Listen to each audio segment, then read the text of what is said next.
The year is 2019. Bethesda is literally on fire. We're just 1 year after the release of Fallout 76, and all goodwill has been shredded between the canvas shortage, the bugs and glitches, and now a subscription service. Introducing Fallout first. It was here and there that my hopes and dreams died for any future Fallout content, any future Elder Scrolls content, but then Xbox came in with a big bag and maybe saved the day. We'll see when Starfield drops.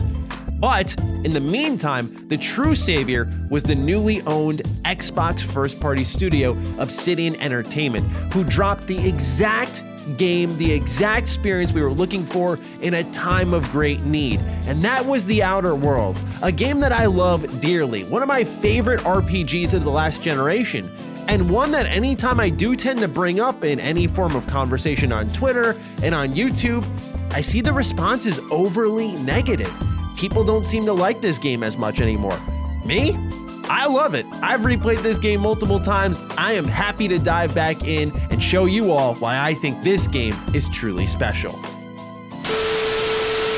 But first, a word from our sponsor. Hey everyone, Mr. Bethesda here. I'm down terribly horrendous right now, and you're probably wondering where I was all this time. Well, Microsoft bought me out, so I didn't need any more of your money. But Starfield's budget's about to run out, so honestly, I'm here to sell you a couple of things. What I want to tell you about is G Fuel. For those unfamiliar, they provide shaker cups, they provide energy formula, they also provide a hydration formula. Now, this can get you through your day, your roughest of days, your most tired of days. If you need a little jump start, G Fuel has you covered. But let's say you're like me and you have an extremely raspy voice. You're in desperate need of some hydration. Well, that's where the hydration line comes in. Here we have a limited edition Doctor Strange Multiverse of Madness drink. And as you'll see, I'm gonna crack this bad boy open. I'm gonna take a sip and you're gonna watch me change right before your eyes. Hey, my voice is back to normal. And I'm free of branding. I'm not a corporate shill anymore. Well, anyway, since I'm here, this is the real Matty, and you should buy G Fuel if you're interested in supporting your boy. There will be a link down below. You know, when I sat here as the conductor of the Fallout themes, right, really gassing them up, Einon Zur's work, I was sleeping on The Outer Worlds, taking an absolute unit of a nap, because this goes so hard. It captures exactly what the game's about: space, exploration, somewhat whimsical. I love this, man. It has been far too long since I've dove back into The Outer Worlds, since Murder on Eridanos had dropped, so I want to start a fresh new save for y'all and spotlight why this game rules. Thank you very much. Let's start it up. Ah, the score. Oh, it's so good. It's one of the very rare cinematic moments throughout the entire game, but I just love how they set things up. This reminds me of when it was revealed at the Game Awards. It's just, what is this thing, man? What's this new thing Obsidian's up to? It's like, okay, there's a little comedy here I can see. This guy's a menace, by the way. And now you see one of the most goated character creators. Why, you may be asking? Mechanically, Matty? Oh, that's why. Well, I mean, that's good, but it's the way that Phineas speaks about your character as you change your attributes. So just listen closely here. Let's say we're really dumb. You're easily brainwashed. Glad I found you before the board did. I love that. You turn up your strength. Yes, you look like you can take a beating. I don't know. It's flavorful, man. I always loved that extra effort there. It's totally unnecessary. Let's see what happens with your low dex. Nerve damage in your extremities. See, cool. I love that. Just that flavor, man. It's so good. So the way you build your character in this game is pretty interesting, in my opinion, because you have your attributes, which are the foundation of your character. It'll sway things like here, because I'm focused on things like perception. My range stats are going to be a little bit higher than my melee stats, of course. But what happens afterwards is you pick your primary skills, which you would do in, say, a Fallout game where you pick out, say, 2 perks. But here what's interesting is it's not until you get to 50 that you can start to specialize in certain skills. So I want to get one of these skills to 50. Once it's up to 50, then I can choose any 3 of these and just dump points into them and start leveling them up. Now, what eventually happens is as you get deeper in the game, you find yourself, in a position where you can pretty much max out a lot of things. But a kindred spirit. I have to say, I like how it starts you off a bit in a hole, because as you crawl out of it, that I'd say RPG progression curve is pretty fortuitous to the player. It feels good. It feels like you're genuinely getting better at stuff. Speaking of which, aptitude. You can just pick a couple of things you're good at here. We'll just give ourselves... I always thought the aptitude was weird. It didn't do anything like +1 persuade, +1 block. It's kind of just, I think, again, flavorful because you're a janitor, sanitation class. It's like, okay, I'm going to do this one. Why not? Not many of you left.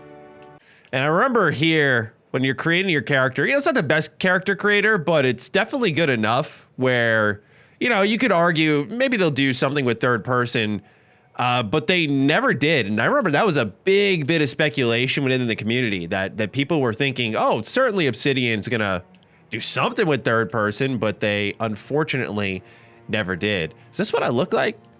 I look like a savage, man. Oh, actually, I'm not gonna call myself Matty. I gotta keep things in tradition. God, heaven forbid he ever sees one of these videos. He's gonna think I'm a friggin' weirdo. Loading screens in this game, underrated. Yes, you heard me. Good loading screens. Ah, there you are. Oh, yes, the smuggler. His name is Hawthorne, and he should be waiting for you at the landing. Remember Hawthorne. Remember that name. This is a very important moment here. I'm told he's a specialist.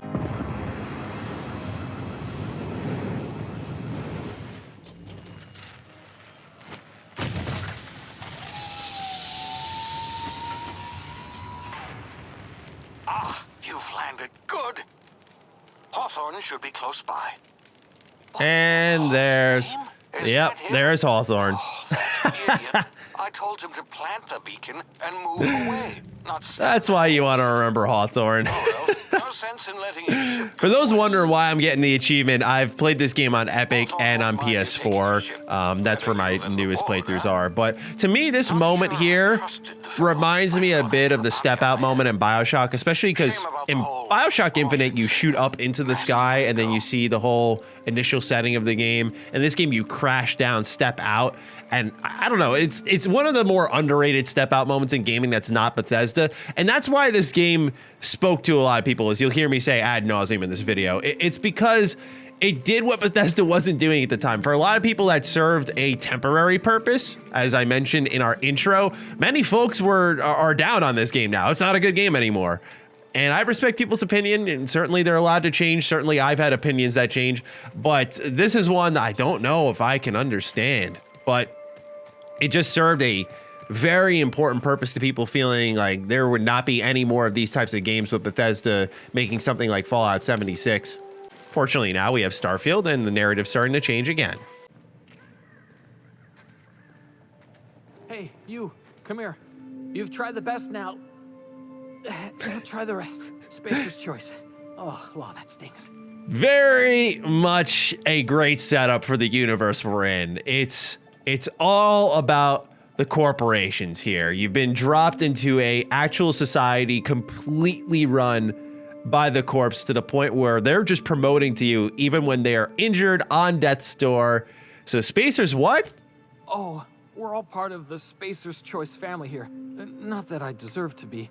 Can't even deliver a It's their whole life, man. Their whole life is all about corporation, about selling things, marketing. It's a really interesting world, in my opinion. Fired right through my side. I mean, what are the odds of that, right? Just barely scraped by with my life.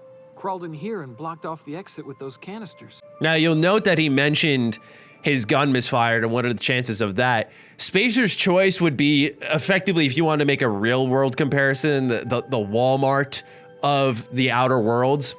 So what that means is the cheap goods, very low prices, easy to find, just not high quality. And so Spacer's Choice stuff breaks easily over time in this game, and it's not the best type of thing that you want to have in your inventory equipped on your character. So it's funny that it hurt him, and he's like, man, how did that happen? Because he's so loyal to the company, he doesn't even think, oh, it's the Spacer's Choice weapon that got me. And this is where the game introduces the skill checks. You can't fail any of these no matter how you build your character. They make it very easy to see, like, okay, how do you want to flavor up your character? And that's a little bit of the choice and consequence in this game. There is major choice and consequence, but Some of it, a decent amount of it, is flavor. This was a limited budget. It was published by Private Division, not to make excuses for the game or anything, but I think if you understand what it was and what it was marketed to be, which was definitely more of a KOTOR 2-like game, is how they talked about it when they were promoting the game ahead of its release, then those types of things are a little bit more understandable. Funny enough, though, KOTOR 2 is one of the most replayable games ever made, so, you know, it might not have been the wisest comparison to make. Yeah, okay. Now, one thing you can do in this game is kill anyone you want. Anyone can die. You can do a kill anyone run in this game, and that's one of, again, the calling cards for it. It's your reputation, as you'll see, decreases when you do something like that. So when Spacer's Choice people see me, they're gonna go, that Matty man over there, or I'm sorry, Todd. Sorry, I gotta stay in character here. He's hella sus. But anyway, that's one of the things that people really like about it. It also makes designing an RPG very difficult, might I add, because you have to account for absolutely every possible outcome, including one where the player just wipes out every character, and how the main story can continue if you do that. All right, so tactical time dilation. You like VATS? You pretty much got that here. If you're not good at first-person shooters, this is your mechanic to slow down the game. Of course, there are other difficulty options that make it, you know, a lot easier to play it beyond that, but this is one way that people who aren't into FPSs, but they're into RPGs, can get into the game a little bit more. And I like when we can straddle the line between hardcore and accessible. A lot of companies, funny enough, the upcoming Pentiment game from Obsidian is one that's actually choosing accessibility over role-playing. And I'm very surprised that they are doing it with Pentiment of all games, which seems about as niche as you can get. But this is one of those games that I think straddles the line really well, where anyone can enjoy it. This also brings about one of the big flaws of the game, that right there. Man didn't shoot me, ran away. The AI and the combat in this game, it's just not good. And I remember when I went back and reviewed, how am I missing all those shots? That's weird. Okay. Murder on Eridanos, as well as Peril and Gorgon. It was there I learned, you know, this combat's not good. Like, we definitely need to make that much better in the sequel. If there's one thing that hasn't aged well, I would agree, it's certainly that. We're just gonna continue our kill everyone playthrough. That includes you, Lieutenant Mercer. That includes you, Private Kimball. And we leveled up because of that. The one thing I can't say in this game that I said about Fallout, The Witcher, many games in this series, is jank. One of the things this game was really applauded for at its release, and it still maintains that status, is it's pretty polished. It looks good, it runs well, there's very minimal bugs and glitches, not that they're non-existent, but there's very minimal amounts of them. And that made it a much more enjoyable game to play, because Obsidian is very much viewed as the golden child now for Xbox Game Studios. But people do forget the types of games they made: New Vegas, Alpha Protocol. Wonderful in their own ways, maybe not Alpha Protocol for many, but these are games that certainly were mega buggy. And this game went against the status quo for them. So we'll see here, we're leveling up. Like I mentioned, every point you dip into the overall pool, so all of them are going up, and then you'll pick individual ones. Once, say, in this case, medical will hit 50 first, and I'll be able to put a lot of points into that one. Equipment you can wear and perks you get and whatnot will enhance those things. As you can see, my true thing is 39. That's because I'm wearing a hibernation suit, and also I'm getting +1 for the class I pick. So I'm 1 away from getting a base skill unlock, which would be competent, which would unlock the 3rd drug mixing slot in the inhaler. So just little connections like that do help this game give you a sense of character as you're role playing. And then there are also perks here. There were some added in throughout the DLC that they had put out for this game. So some of these may be unfamiliar. And this is where your character becomes extremely broken. This is where it just gets really out of hand, because some of the percentage buffs that you get are insane. Like here, plus 50% base health. It's like, okay, well, I'm going to do that one to start off the game. So why not? And it's because the game's really balanced more, I think, for Supernova in mind, and then retroactively, everything's very easy. Now, you may be wondering why I killed that lieutenant earlier. And it's because it changes an interaction you have here when you step out of the I'll be ship. with you, friend. I'm Ernie from the Spacer's Choice Department of Human Resources. Town sent me hereabouts to check on the guards. Indeed, he did. Now, it seems to me, and correct me if I'm wrong here, but it seems to me they're all dead. Mind telling me what happened here? It's like, yeah, the guards and I had a bit of an altercation. You can see, or you can tell them I don't like your tone. Why not? Cool your thrusters, friend. Just out here doing my trade. Now, this is a completely unique encounter based off the choice I made by killing that person at the top of the hill and everyone around here. So this would have been someone else if I didn't make that choice.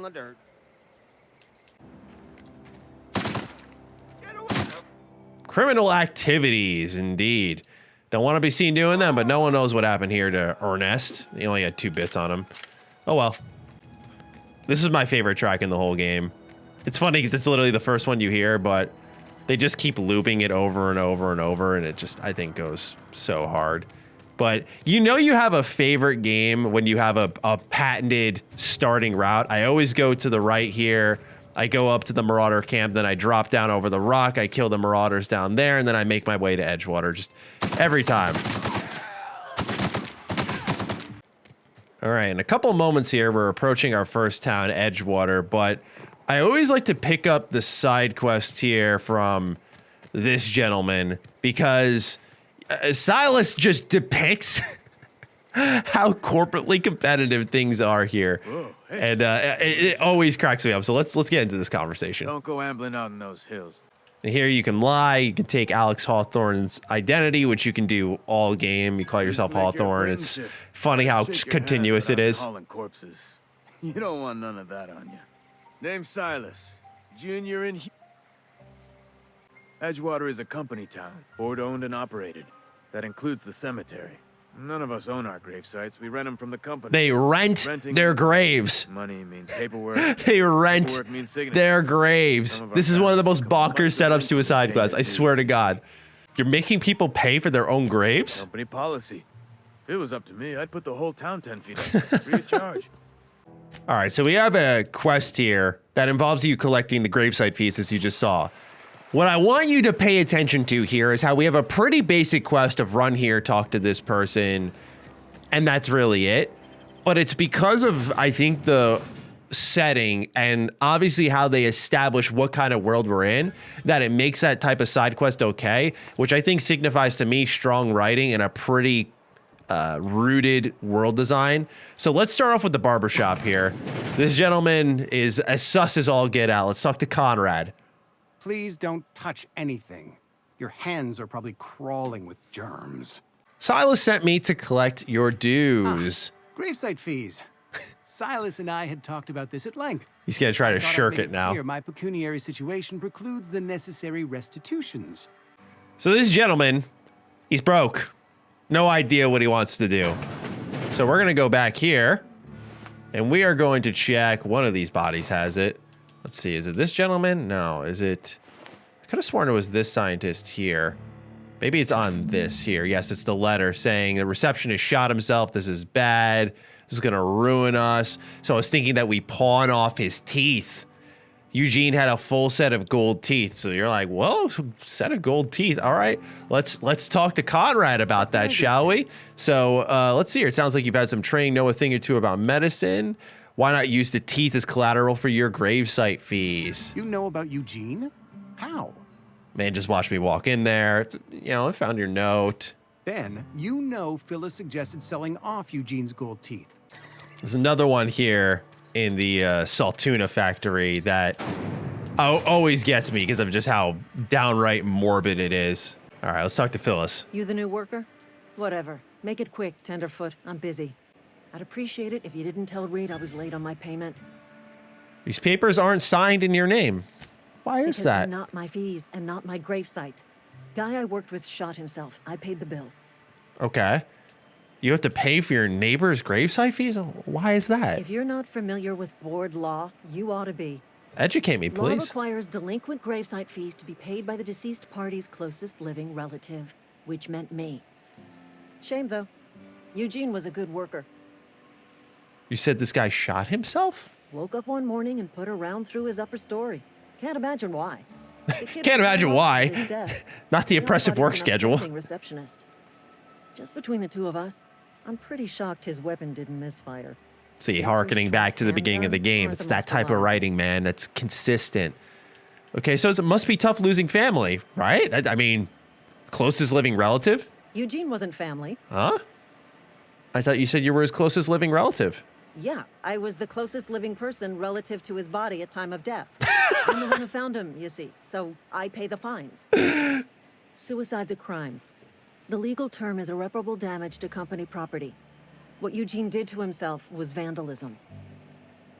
Yep. Yeah, vandalism, huh? First of all, that's a horrible thing to say.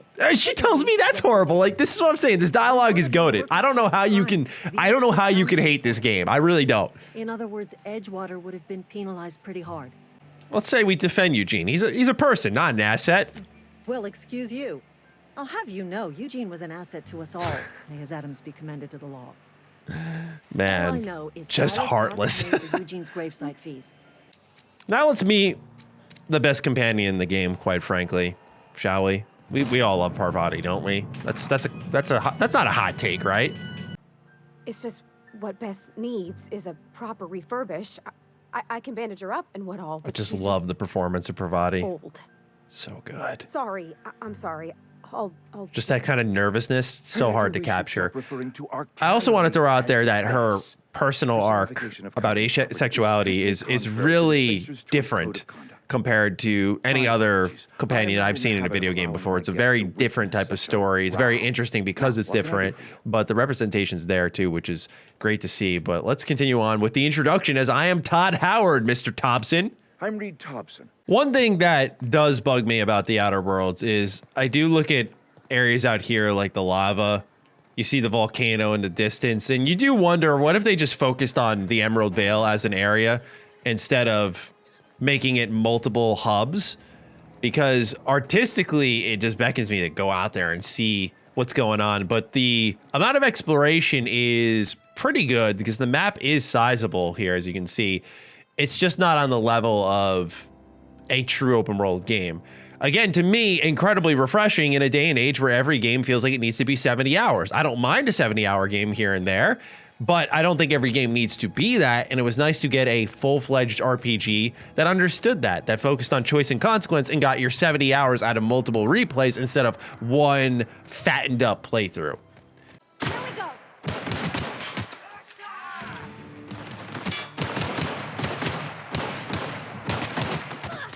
So in combat, when things are popping off, you can tell your companions to go ahead and attack certain enemies by targeting them like that. So Parvati's shooting that very specific one. Actually might be in some type of trouble here if I do not sharpen up my skills. Parvati's down. This is not looking good for Matty here. Am I about to eat my own words about this game? We'll find out.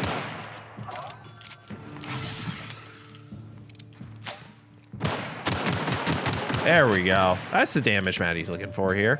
I love how this game has, like, something I developed from Call of Duty, the ability to sprint out of reloads the moment the number changes, which happens before the animation's complete, so you get more DPS. I know, I'm a nerd. I know. Don't have to say it, okay? Shut your mouth. All right, so one thing that really spoke to a lot of people, hello, Parvati. One thing that spoke to a lot of people back in 2019 was this. It was the first-person exploration. You know, not many studios, in my humble opinion, get exploration right quite like Bethesda.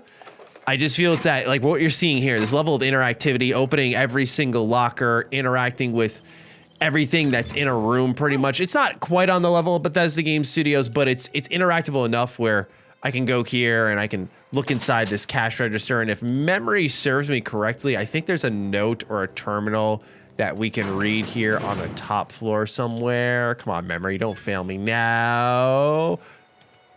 Is it behind this locked door here? I think it is. Nope. Nope, my life is a lie. I could have sworn it was in here. So when the shooting gets hot here, as you'll see, you target an enemy, you shoot him in the head, he's blind. He's blind. I can shoot this person in the body and weaken them. And now they all have status effects applied onto them. So now their aim's gonna be a little bit worse. Keeps me a little bit more safe. I can focus my attention on that enemy. That's the difference between something like VATS and what the time dilation system does. I don't think it's as good because it's just a glorified slow-mo, but the status effect part is cool, and again, makes it a little more accessible for new FPS fans. Okay, what I was trying to show in the previous building, but it's here in the community center, is this right here. So the terminals, the logs, the world building. There are dozens upon dozens upon dozens of these. And that was another thing that was sorely missed, where this here, again, you have to remember the timing. When this game dropped, the only form of storytelling 76 was offering, which is different now with after Wastelanders, was through these terminals, through the logs, through nothing else, really. So this was incredibly refreshing to see at the perfect time, Obsidian striking with the answer. But even on its own, that's the thing. A lot of people look at this game in a time capsule, which I've kind of done in this video to break down certain perspectives. But I do think that on its own, this game still stands strong. Even if you take 76 out of the equation, even if you say, hey, that game never existed, so it didn't have like this huge launch pad to jump off of to probably help greenlight the sequel, that type of stuff, I still think that Obsidian made it a masterful RPG here. It's polished. It's, ooh, saber, cool. It's polished. It's replayable. That's probably the most important thing an RPG can do. It's got a brand new world. It was pretty bold. It's got amazing DLC, on just a side note here. I mean, it's got everything I think you could ask for. It's just the not best combat experience. Getting a lot of weapon upgrades here. It's something that you can also do in this game, albeit it's much better later in the game. A lot of BioShock vibes, especially with these types of pop-ups here, for sure. But also the kind of corporate heavy-handed approach. And then a little slogan. Boom. As you exit the shop. I think this game, everyone's got a brain itch, if you will, is the term I like to use. And this game, alongside Bethesda Game Studios games, scratches a very particular itch in my, sorry if I could speak, itch in my brain, which is just the love of interacting with the environment. Lots of colors, lots of exploration and replayability. Plus the environmental detail here, where there's a lot you can find out about the world, and I've made, actually, way back when this game first came out, I made a lot of lore videos for this game, and there are even light references to New Vegas, where if anyone ever wants to dig up a Mr. Matty classic, it's me posing the idea that Fallout and the Outer Worlds are in the same universe. Just a fun fan theory, but again, this is just such a wonderfully written world, and I have nothing but an excellent time within it.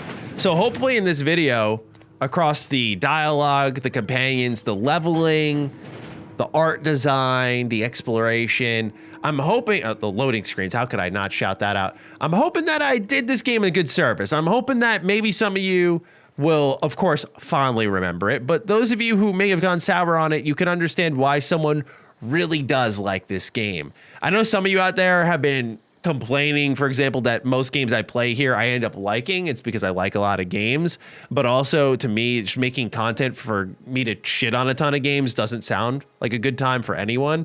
So, and I am critical. I was critical of Cyberpunk. I was critical of Mass Effect.